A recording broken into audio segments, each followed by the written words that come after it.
ஆதியாகமம் 32ஆம் அதிகாரம்.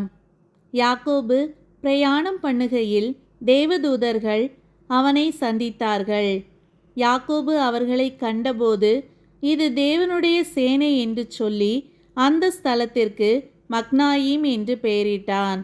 பின்பு யாக்கோபு ஏதோம் சீமையாகிய சேயீர் தேசத்தில் இருக்கிற தன் சகோதரனாகிய ஏசாவினிடத்துக்கு போகும்படி ஆட்களை அழைப்பித்து, நீங்கள் என் ஆண்டவனாகிய ஏசாவினிடத்தில் போய், நான் இதுவரைக்கும் லாபானிடத்தில் தங்கியிருந்தேன் என்றும், எனக்கு எருதுகளும் கழுதைகளும் ஆடுகளும் வேலைக்காரரும் வேலைக்காரிகளும் உண்டென்றும், உம்முடைய கண்களில் எனக்கு தயவு கிடைக்கத்தக்கதாக ஆண்டவனாகிய உமக்கு இதை அறிவிக்கும்படி ஆட்களை அனுப்பினேன் என்றும் உம்முடைய தாசனாகிய யாக்கோபு சொல்லச் சொன்னான் என்று சொல்லும்படி கட்டளை கொடுத்து தனக்கு முன்னாக அவர்களை அனுப்பினான்.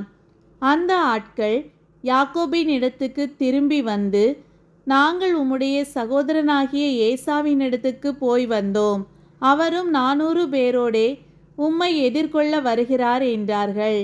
அப்பொழுது யாக்கோபு மிகவும் பயந்து வியாகுலப்பட்டு தன்னிடத்தில் இருந்த ஜனங்களையும் ஆடு மாடுகளையும் ஒட்டகங்களையும் 2 பகுதியாக பிரித்து, ஏசா ஒரு பகுதியின் மேல் விழுந்து அதை முறிய அடித்தாலும் மற்ற பகுதி தப்பித்து கொள்ள இடம் உண்டு என்றான்.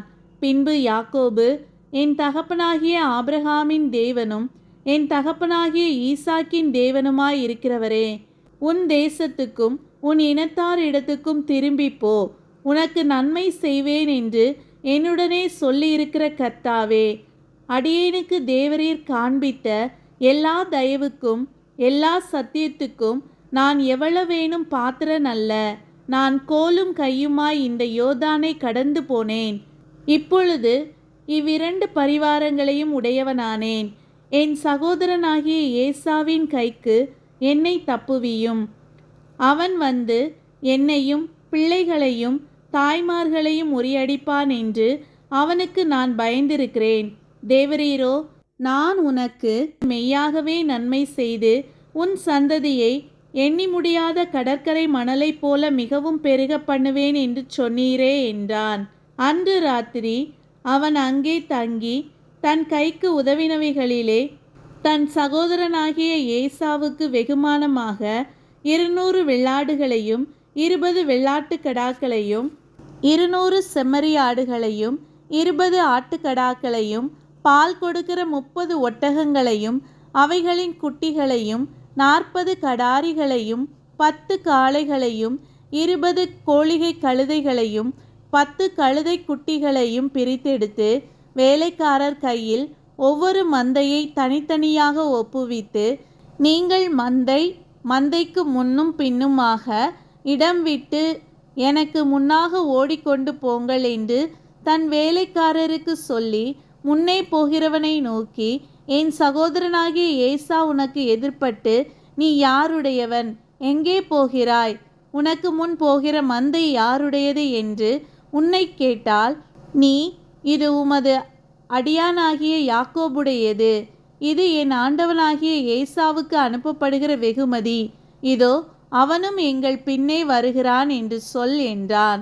2ஆம் 3ஆம் வேலைக்காரனையும் மந்தைகளின் பின்னாலே போகிற அனைவரையும் நோக்கி, நீங்களும் ஏசாவை காணும்போது இந்த பிரகாரமாக அவனோடே சொல்லி, இதோ உமது அடியானாகிய யாக்கோபு எங்கள் பின்னாலே வருகிறான் என்றும் சொல்லுங்கள் என்று கட்டளையிட்டான். முன்னே வெகுமதியை அனுப்பி அவனை சாந்தப்படுத்தி கொண்டு, பின்பு அவன் முகத்தை பார்ப்பேன், அப்பொழுது ஒருவேளை என் பேரில் தயவாயிருப்பான் என்றான்.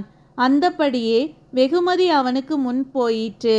அவனோ அன்று ராத்திரி பாளையத்திலே தங்கி ராத்திரியில் எழுந்திருந்து தன் 2 மனைவிகளையும் தன் 2 பணிவிடைக்காரிகளையும் தன்னுடைய 11 குமாரரையும் கூட்டிக்கொண்டு யாப்போக்கு என்கிற ஆற்றின் துறையை கடந்தான். அவர்களையும் சேர்த்து ஆற்றை கடக்க பண்ணி தனக்கு உண்டான யாவையும் அக்கறைப்படுத்தினான். யாக்கோபு பிந்தி தனித்திருந்தான். அப்பொழுது ஒரு புருஷன் பொழுது விடியும் அளவும் அவனுடனே போராடி அவனை மேற்கொள்ளாததைக் கண்டு அவனுடைய தொடைச்சந்தை தொட்டார். அதனால் அவருடனே போராடுகையில் யாக்கோபின் தொடைச்சந்து சுளுக்கிற்று.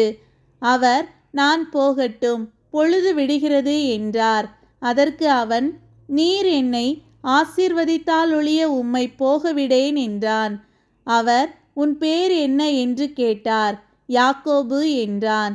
அப்பொழுது அவர், உன் பேர் இனி யாக்கோபு எண்ணப்படாமல் இஸ்ரவேல் எண்ணப்படும்.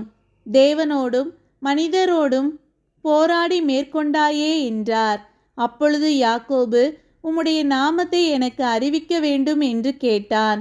அதற்கு அவர், நீ என் நாமத்தை கேட்பானேன் என்று சொல்லி அங்கே அவனை ஆசீர்வதித்தார். அப்பொழுது யாக்கோபு, நான் தேவனை முகமுகமாய்க் கண்டேன், உயிர் தப்பி பிழைத்தேன் என்று சொல்லி அந்த ஸ்தலத்துக்கு பெனியேல் என்று பெயரிட்டான். அவன் பெனியேலை கடந்து போகையில் சூரியன் உதயமாயிற்று. அவன் தொடை சுளுக்கினாலே நொண்டி நொண்டி நடந்தான்.